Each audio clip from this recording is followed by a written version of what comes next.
Hello students, good morning to all of you. Welcome to this online lecture. I am Miss Seema Landge. In your previous lecture, we have study point Industrial Management paper 1. In the Industrial Management paper 1, unit number 3, Objectives of good maintenance system. Okay, objectives of good maintenance system जो point आहे तो आपण previous लेक्चरमध्ये study केलेला आहे. त्यामध्ये आपण first point बघितले, त्यामध्ये to keep the production process going. Second point to prevent damage to machinery. Third point to reduce unsafe working environment. त्यानंतर फोर पॉईंट आपण पाहिला तो म्हणजे to increase the rate of productivity. आणि last number to keep cost low. Okay, चांगल्या देखभाल यंत्रणेची उद्दिष्टे आपण प्रिव्हियस लेक्चरमध्ये पाहिलेले आहेत. त्यामध्ये आपण पहिला पॉईंट पाहिला, उत्पादन प्रक्रिया सतत चालू राहण्यासाठी. जर आपल्याला वाटत असेल की आपल्या बिझनेस फर्ममध्ये, आपल्या बिझनेस ऑर्गनायझेशनमध्ये, एक फॅक्टरीमध्ये उत्पादन प्रक्रिया जी असणार आहे, प्रोडक्शन प्रोसेस जी असणार आहे ती कंटिन्युअसली चालू राहावी, कंटिन्युअसली सतत चालू राहावी असं जर वाटत असेल तर आपल्याला तिथं आपल्या यंत्रसामग्री जी असणार आहे, मशिनरी जी असणार आहे त्याची आपण तिथं मेंटेनन्स, त्याचा रिपेअर करणं गरजेचं आहे. त्याचा मेंटेनन्सचा खर्च आपण तिथं करणं गरजेचं आहे. त्याची देखभाल आपण करणं गरजेचं आहे. जास्तीत जास्त प्रमाणामध्ये जर मशिनरीचं नुकसान आपल्याला टाळायचं असेल तर आपल्याला तिथं मशिनरी देखभाल करणं गरजेचं आहे. जे काही एम्प्लॉई आपल्या बिझनेस फर्ममध्ये काम करतात त्या एम्प्लॉईसाठी जर सुरक्षित कार्य वातावरण, वर्किंग कंडिशन जर त्यांना सिक्युअर करून द्यायचं असेल तर तिथं आपल्याला आपली मशिनरी जी असणार आहे त्या मशिनरीचं काय करणं गरजेचं आहे, त्याची देखभाल करणं गरजेचं आहे, त्याचं मेंटेनन्स करणं गरजेचं आहे. त्यानंतर जी काय प्रोडक्शन होणार आहे त्या प्रोडक्टिव्हिटीचा रेट जर आपल्याला वाढवायचा असेल तर आपल्याला तिथं मशिनरी देखभाल करावी लागणार आहे. मशिनरी देखभालीचा खर्च तिथं करावा लागणार आहे. त्यानंतर जर आपल्याला खर्च कमी ठेवायचा असेल ओव्हरऑल आपल्या बिझनेसचा, प्रोडक्शनचा, तर आपल्याला मशिनरी तिथं देखभाल करावी लागणार आहे. डिटेल्समध्ये आपण प्रिव्हियस लेक्चरमध्ये पाहिलेलं आहे. ओके, आजचं लेक्चर जे असणार आहे त्या आजच्या लेक्चर्समध्ये आपण काय बघणार आहोत तर टाइप्स ऑफ मशिनरी मेंटेनन्स किंवा plant maintenance. Types of plant maintenance, plant repairs. जे काही मशिनरी आहे त्या मशिनरी मेंटेनन्सचे टाइप्स कोणकोणते आहेत ते आपल्याला पाहिजेत. देखभालीचे प्रकार, मशिनरी देखभालीचे प्रकार कोणकोणते आहेत, त्याचं क्लासिफिकेशन कशा पद्धतीमध्ये केलेलं आहे ते आपल्याला आजच्या लेक्चरमध्ये पाहायचं आहे. मग क्लासिफिकेशन करत असताना टाइप्स ऑफ प्लांट मेंटेनन्समध्ये फर्स्ट टाईप आपल्याला दिला आहे maintenance of prevention form. Okay, त्यामध्ये प्रतिबंधात्मक स्वरूपाची देखभाल हा आपल्याला पहिला पॉईंट दिलेला आहे. प्रतिबंधात्मक स्वरूपाची देखभाल हा आपल्याला पहिला पॉईंट दिलेला आहे. आणि त्यामध्ये जो पॉईंट दिला आहे तो म्हणजे त्यामध्ये 2 सब पॉईंट दिलेले आहेत. त्यामध्ये पहिला आहे आगाऊ तपासणी व देखभाल, ॲडव्हान्स इन्स्पेक्शन अँड मेंटेनन्स. आणि त्यानंतरचा दुसरा पॉईंट आहे तो म्हणजे नैमित्तिक देखभाल. आणि त्यानंतरचा दुसरा पॉईंट आपला मेन आहे तो म्हणजे दुरुस्ती स्वरूपाची देखभाल. टाईप देताना आपल्याला 2 मेन टाईप दिलेले आहेत. त्यामध्ये एक आपल्याला फर्स्ट पॉईंट जो दिलेला आहे, फर्स्ट टाईप जो दिलेला आहे त्यामध्ये 2 सब पॉईंट दिलेले आहेत आणि दुसरा मेन पॉईंट दिलेला आहे. ओके, मग पहिला पॉईंट आपण जर पाहिला प्रतिबंधात्मक स्वरूपाची देखभाल, यामध्ये काय सांगितलं आहे त्या अगोदर बघा, जर जी काही मशिनरी मेंटेनन्स करायचं आहे त्याचं तुमचं प्री प्लॅनिंग जर असेल तर मशिनरी मेंटेनन्स प्रॉपर तुमची होणार आहे. नियोजित देखभालीमध्ये देखभाल यंत्रणा जी असणार आहे त्या कामाचं पूर्वनियोजन केलं जातं आणि ते पूर्वनियोजन केलेलं नेहमी फायद्याचं तुम्हाला इथं ठरणार आहे. जर तुम्ही प्री प्लॅन करत असाल तर नक्कीच त्या प्लॅननुसार तुमची machinery time to time maintenance repair होणार आहे. ओके, आणि त्याचप्रमाणे जर त्या कामाची वेळापत्रकाची अंमलबजावणी जर केली तर ते जास्तीत जास्त फायद्याचं होणार आहे. अंमलबजावणी करताना जी काही तुम्ही मशिनरीची देखभाल करणार आहात त्या देखभालीच्या कामाच्या पूर्ततेनंतर त्याची नोंद ठेवणं गरजेचं आहे. ओके, म्हणजेच काय तर मशिनरी मोठ्या प्रमाणामध्ये तुमच्या कारखान्यामध्ये, फॅक्टरीमध्ये मशिनरी अवेलेबल आहे. तुम्ही जी काही मशिनरी मेंटेन रिपेअर करणार आहात त्याची तुमची नोंद तुमच्या रजिस्टरमध्ये तुम्ही ठेवणं गरजेचं आहे रेकॉर्डसाठी. नंतर ही नोंद पूर्व इतिहास व सांख्यिकीय माहितीसाठी काय होते, उपलब्ध होत असते आपल्याला. त्याचबरोबर जर या दोन्हीमध्ये तुलना केली गेली, त्यामध्ये दोन्हीमध्ये कंपॅरिझन जर केलं गेलं तर विश्लेषण करून त्यामध्ये काय होतं तर आपल्याला दोष जाणून येतात. ते दोष जर जाणून घ्यायचे असतील तर आपल्याला जे काही मशिनरी देखभाल केली जाणार आहे त्यामध्ये नियोजन करणं गरजेचं आहे आणि त्याची नोंद ठेवणं गरजेचं आहे. मग नियोजित देखभाल 2 विभागामध्ये विभागली जात असते. नियोजित देखभाल 2 विभागामध्ये विभागली जाते. पहिलं काय, प्रतिबंधात्मक स्वरूपाची देखभाल आणि दुसरी दुरुस्ती स्वरूपाची देखभाल. मग प्रतिबंधात्मक स्वरूपाच्या देखभालीमध्ये काय म्हटलं जातं की prevention is better than care. रोग बरा करण्यापेक्षा रोग होऊ न देणं. ओके, म्हणजेच एखादी मशिनरी आहे, ती मशिनरी खराब झाल्यानंतर तिच्यावरती खर्च करण्यापेक्षा ती खराब होऊ नये म्हणून तिथं काळजी घेणं आपण गरजेचं आहे. रोगाचा प्रतिबंध करणं हेच जास्त आपल्याला श्रेयस्कर ठरणार आहे, सोयीस्कर ठरणार आहे. म्हणजेच काय, तर एखादी मशिनरी आहे ती खराब होईल आणि ती खराब झाल्यानंतर आपण ज्या वेळेला तिच्यावरती खर्च करणार आहोत तो खर्च मोठ्या प्रमाणात येणार आहे. ओव्हरऑल लॉस हा बिझनेसचा असणार आहे. मग तसं करण्याऐवजी अगोदरच जो काही बिझनेस असणार आहे त्या बिझनेसमध्ये जी काही मशिनरी यूज केली जाणार आहे ती खराब होऊ नये म्हणून अगोदरच तिची दक्षता घेणं, तिची काळजी घेणं गरजेचं आहे.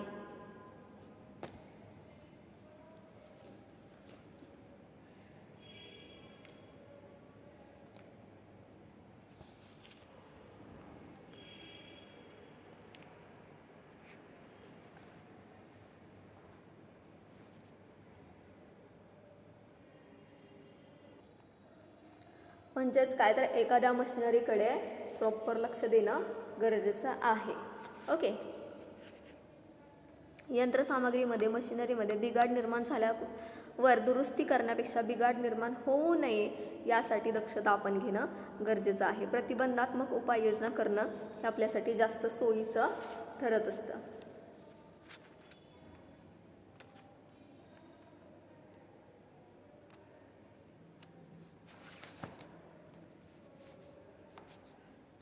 देन प्रतिबंधात्मक देखभाल म्हणजे काय, तर अशी देखभाल की ज्यामध्ये प्रतिबंधात्मक देखभाल करणं म्हणजे काय करणं की ज्यामध्ये निश्चित देखभाल जी असणार आहे त्याची कामे विशिष्ट उद्दिष्टे ठरवून नियोजन करून ती नियोजितपणे पार पाडणं गरजेचं आहे. यामध्ये जसं की यंत्रसामग्री असेल त्याचे कमकुवत भाग जे आहेत ते शोधणं, त्याचे लूज झालेले भाग जे असतील ते शोधणं, ते चेंज करणं, त्याचबरोबर ती यंत्रसामग्रीची परिपूर्ण कार्य योग्य रीतीने होत आहेत की नाही ह्याच्यावरती लक्ष देणं किंवा हे पाहणं. यामुळं या सर्व प्रतिबंधात्मक उपाययोजनेमुळे काय होतं तर यंत्राची उच्च दर्जाची विश्वसनीयता तिथं निर्माण होते. त्यानंतर प्रतिबंधात्मक देखभालीचे मूलभूत कार्य यामध्ये काय सांगितलं तर प्रतिबंधात्मक तपासणी असेल, प्लॅनड इन्स्पेक्शन, त्यानंतर प्लॅनड लुब्रिकंट्स, त्यानंतर क्लिनिंग अँड अपकीप, त्यानंतर micro repairs, equipment record, spare controls, condition monitoring. म्हणजेच काय तर प्रतिबंधात्मक तपासणी तुमची तिथं झाली पाहिजे तुमच्या मशिनरीची. त्यानंतर नियोजित तिला वंगण केलं पाहिजे तुम्ही. त्यानंतर साफसफाई केली पाहिजे, योग्य तिची जुळवणी केली पाहिजे. त्यानंतर तिच्या छोट्या मोठ्या दुरुस्त्या आपण केल्या पाहिजेत. उपकरणं जी असणार आहेत त्या उपकरणांच्या रजिस्टरमध्ये नोंदी झाल्या पाहिजेत, त्याचं रेकॉर्ड व्यवस्थित राहिले पाहिजे. त्यानंतर जे काही सुटे भाग असणार आहेत मशिनरीचे त्या सुट्या भागांवरती कंट्रोल करणं गरजेचं आहे. त्यानंतर जी काही परिस्थिती असणार आहे त्या परिस्थितीचे वातावरणाचे नियंत्रण तिथं करणं गरजेचं आहे. प्रतिबंधात्मक देखभालीसाठी दुरुस्ती असेल, जुळवणी असेल, तेल पाणी असेल, वंगण असेल, कापूस कसून तपासणी तिथं केली गेली पाहिजे. ओके, सुरक्षितता, साफसफाई याबाबतची सुरक्षितता असेल, त्यानंतर साफसफाई असेल याबाबत विचारपूर्वक योजना तिथं तयार केली गेली पाहिजे. त्याचबरोबर ती संभाव्य बिघाड जर काही होत असतील तर ते बिघाड टाळण्यासाठी तिथं मोठ्या प्रमाणात आपण प्रयत्न केला पाहिजे. ओके, कारण जर बिघाड झाला तर मोठ्या प्रमाणामध्ये त्या मशिनरीचं नुकसान होणार आहे. मशिनरीचं नुकसान होणार आहे, एक्झॅक्टली तेच नुकसान कशाचं असणार आहे, आपल्या बिझनेसचं असणार आहे. म्हणजेच आपल्या बिझनेसचा लॉस ओव्हरऑल होऊ नये यासाठी आपण तिथं काळजी घेतली पाहिजे. मग प्रतिबंधात्मक देखभालीमध्ये काळजी घेणं म्हणजे काय करणं तर प्रतिबंधात्मक देखभाली म्हणजे जी काही प्रतिबंधात्मक तपासणी असेल ती तपासणी करायची. रेग्युलरली मशिनरी जी असणार आहे ती मशिनरीला वंगण करायचं, त्या ऑइल करायचं, त्यानंतर ते मशिनरी क्लीन ठेवायची, साफसफाई करायची, तिचे छोट्या मोठ्या दुरुस्त्या करायच्या.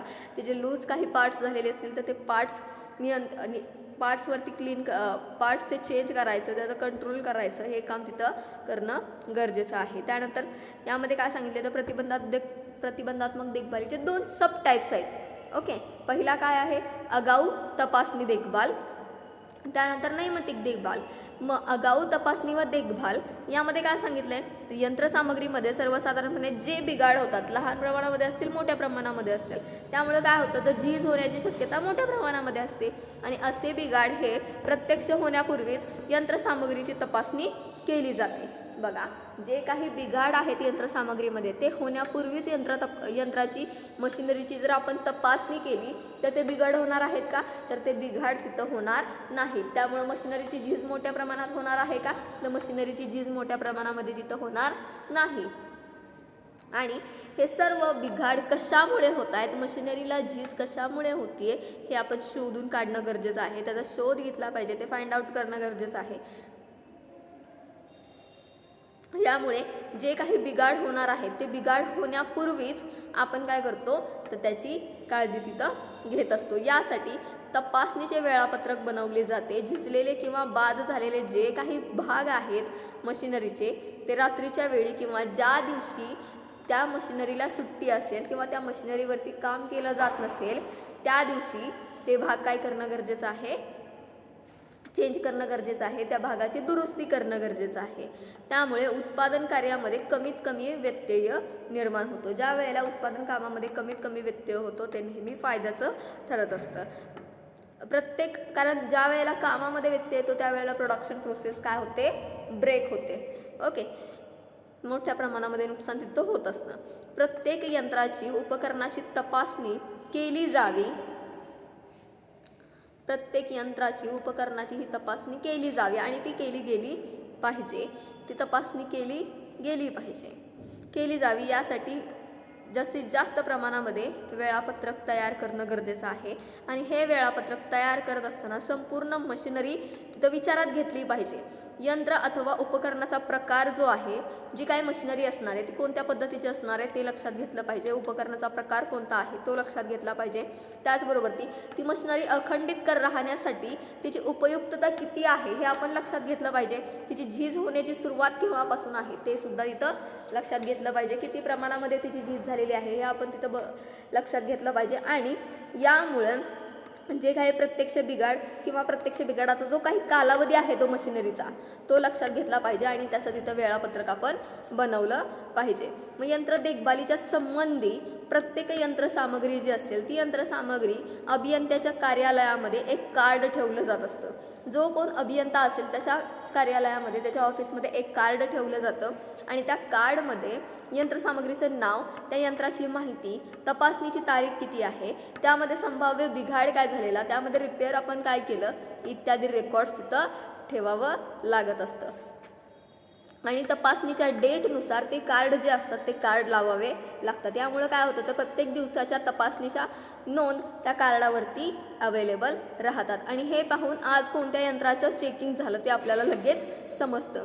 तपासणी पूर्ण होताच कोणते भाग झिजलेले आहेत किंवा कोणते भाग बिघडलेले आहेत आणि कोणते भाग बदलले पाहिजेत हे पाहून त्याप्रमाणे कार्डवरती काय केलं, नोट डाऊन केलं जात असतं. आणि पुढील तपासणीची तारीख किती असणार आहे ती सुद्धा त्या कार्यालयामध्ये नोट डाऊन केली जात असते.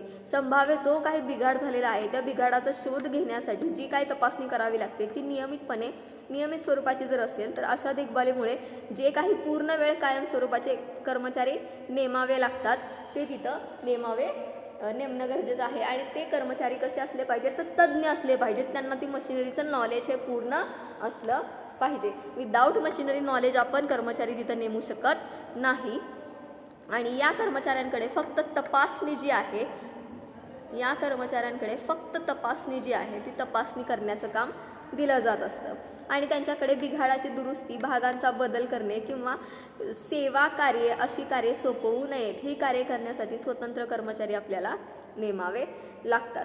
त्यामध्ये प्रतिबंधात्मक देखभाल असेल, कितीही योजनाबद्ध स्वरूप किंवा उत्कृष्ट पद्धतीने केली गेली. बघा, प्रतिबंधात्मक देखभाल जी आहे कितीही प्री प्लॅनिंग जरी करून आपण केली तरी सुद्धा बिघाड हे होणारच. ओके, कारण मशिनरीचे ते लाईफ संपली, ज्या ठिकाणी मशिनरीची लाईफ संपते त्यावेळेला त्यामध्ये बिघाड मोठ्या प्रमाणामध्ये होत असतात. ओके, ज्या वेळेला आपण प्रतिबंधात्मक देखभाल करण्यासाठी एक तज्ज्ञ अनुभवी कर्मचारी आपण नेमत असतो, त्याच्याकडे आपण जे काही मशिनरीमध्ये बिघाड झालेला आहे त्याचबरोबर जे काही पार्ट्स आपण मशिनरीचे चेंज केलेले आहेत त्याचं काम हे आपण त्या एम्प्लॉईला देत असतो. आणि अशा प्रकारची कामं करण्यासाठी आपल्याला स्वतंत्र इंडिव्हिज्युअल लेवलवरती एम्प्लॉई हे नेमावे लागत असतात. त्याचबरोबर ती प्रतिबंधात्मक देखभाल कितीही आपण योजनाबद्ध केली तरी त्या मशिनरीमध्ये बिघाड होणार असतो, कारण जेवढं प्रमाणामध्ये आपल्याला लाईफ सांगितलेली असते मशिनरीची तेवढ्या प्रमाणामध्ये मशिनरी काम करतील, त्याच्यानंतर ती आपोआप बंद पडायला सुरुवात होत असते.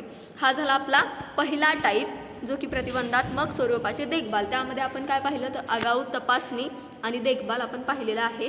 आता आपल्याला काय बघायचं आहे, नैमित्तिक देखभाल. मग नैमित्तिक देखभाल म्हणजे काय, किंवा त्यामध्ये कशा पद्धतीने देखभाल आपल्याला मशिनरीची करावी लागत असते. त्यामध्ये प्रतिबंधात्मक देखभालीच्या या दुसऱ्या प्रकारामध्ये जी काही मशिनरी असणार आहे ती मशिनरी क्लीन असली पाहिजे. त्याचबरोबर ती मशिनरीला आपण ऑइल केलं पाहिजे, तिला वंगण केलं पाहिजे. तिला जे काही गळणारे नळ वगैरे असतील तर लूज असतील ते आपण दुरुस्त केले पाहिजेत. बल्ब्स असतील, ट्यूब्स असतील त्या आपण चेंज केले पाहिजेत. त्यानंतर बॅटरी चार्ज आपण करणं गरजेचं आहे. त्यानंतर आपण तिथं कलरिंग त्या मशिनरीला करणं गरजेचं आहे. आरोग्य रक्षणाची कार्य इत्यादी सर्व जी कार्य करावी लागतात मशिनरीची ती आपली नैमित्तिक देखभालीमध्ये इन्व्हॉल्व्ह होत असतात. मग कोणकोणती आपण पाहिली, लूज झालेले पार्ट पॅक करणं असेल, बल्ब ट्यूबलाईट्स ज्या असतील त्या ट्यूब्स बदलणे असतील, बॅटरी चार्ज करणं असेल, त्या मशिनरीला कलरिंग करणं असेल, ऑइल करणं असेल, तिला क्लीन करणं असेल, या पद्धतीची जी काही सर्व कामं येतील ती कामं कुठे येणार आहेत, ती नैमित्तिक देखभालीमध्ये येणार आहेत. ओके. त्यानंतर काही कार्य आपल्याला कशी करावी लागत असतात, रोज करावी लागत असतात, दैनंदिन स्वरूपामध्ये करावी लागत असतात, कंटिन्यू करावी लागत असतात. तर काही कार्य आपल्याला काही काळानंतर करावी लागतात. म्हणजेच काय, जर मशिनरीचा पार्ट आपण आज चेंज केला तर उद्या आपल्याला करावं लागणार आहे का, तर नाही, तो आपल्याला 1 महिन्यानी 2 महिन्यांनी चेंज करावा लागणार आहे. ओके. मशिनरीला आपण आज कलर केला तर आपल्याला तो रोज करावा लागणार आहे का, तर नाही, त्यासाठी आपल्याला 1 महिना जाईल, 2 महिना जाईल, त्यानंतर आपण मशिनरीला कलर करणं गरजेचं आहे. यंत्रांना तेल वंगण घालण्याचं काम, या यंत्रावरती काम करणारे जे काही कर्मचारी असतील त्यांच्याकडे ते काम न सोपवता त्यासाठी तज्ज्ञ अशा व्यक्तींकडे ते काम दिलं गेलं पाहिजे. असं नाही की एखादी मशिनरीवरती एखादी व्यक्ती, पर्टिक्युलर व्यक्ती जर काम करत असेल तर त्या व्यक्तीलाच ते काम द्यायचं, असं नाही करायचं. जी व्यक्ती तज्ज्ञ अनुभवी असेल त्या व्यक्तीलाच मशिनरीला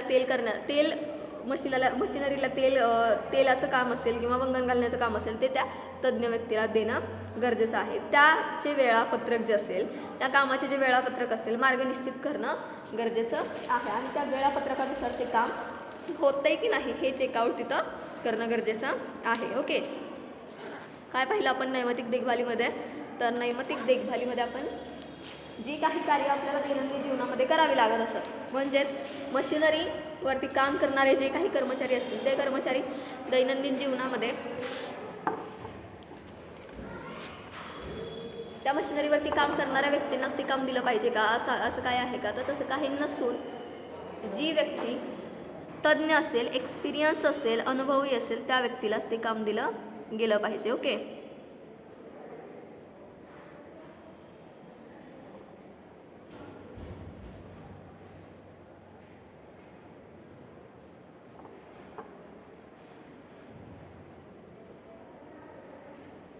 कारण जी तज्ज्ञ व्यक्ती असेल ते काम व्यवस्थित करू शकते, कारण त्या व्यक्तीला एक्सपिरियन्स असतो, ती व्यक्तीकडे नॉलेज असतं, अनुभव असतो, त्या व्यक्तीची त्या कामाची प्रॅक्टिस झालेली असते. जर एखाद्या कामाची प्रॅक्टिस नसेल आणि एम्प्लॉईला जर ते काम दिलं तर ते काम तेवढ्या प्रॉपर तो एम्प्लॉई करू शकत नाही. त्यासाठी जी व्यक्ती अशी आहे की त्या व्यक्तीने अगोदर ते काम केलेलं आहे आणि त्या व्यक्तीला त्या कामाचा एक्सपिरियन्स आहे, अशा व्यक्तीलाच ते काम दिलं गेलं पाहिजे. हे पाहिलं आपण नैमित्तिक देखभालीमध्ये. ओके. झाली आपली नैमित्तिक देखभाल. काय पाहिलं आपण नैमित्तिक देखभालीमध्ये, तर नैमित्तिक देखभालीमध्ये जे काही मशिनरीला कंटिन्यू करावं लागतं आपल्याला, त्यामध्ये साफसफाई, क्लिनिंग असेल, ऑइल करणं असेल, वंगण करणं असेल, तर ही सर्व कामं जी आहेत ती कामं एक्सपिरियन्स तज्ज्ञ व्यक्तीला देणं गरजेचं आहे. ओके. न्यू जो एम्प्लॉई असणार आहे त्याला हे काम देऊन जमणार आहे का, तर त्याला हे काम देऊन जमणार नाही. त्यासाठी स्किलफुल, एक्सपिरियन्स असे पर्सन आपण शोधले पाहिजेत आणि त्या व्यक्तींना ते काम दिलं पाहिजे. त्यानंतरचा सेकंड पॉईंट आपला आहे तो म्हणजे दुरुस्ती स्वरूपाची देखभाल. दुरुस्ती स्वरूपाच्या देखभालीमध्ये आपल्याला काय सांगता येईल, तर करेक्टिव्ह रिपेअर्स ऑर मेंटेनन्स. प्रतिबंधात्मक देखभाल ही यंत्रसामग्री व उपकरणे जी असणार आहे त्याच्या उत्पादकतेचा दर जो असणार आहे, त्याचे प्रोडक्शन रेट जो असेल, प्रोडक्टिव्हिटी रेट जो असेल तो टिकवण्यासाठी मदत जरी करीत असली तरी सर्वसाधारण जी झीज असणार आहे ती सर्वसाधारण झीज असेल, त्यामुळं अचानक बिघाडाचे पूर्ण उच्चाटन आपल्याला करता येतं का, तर करता येत नाही. दुरुस्ती स्वरूपाची देखभाल जर आपण ठेवली तर यंत्रसामग्री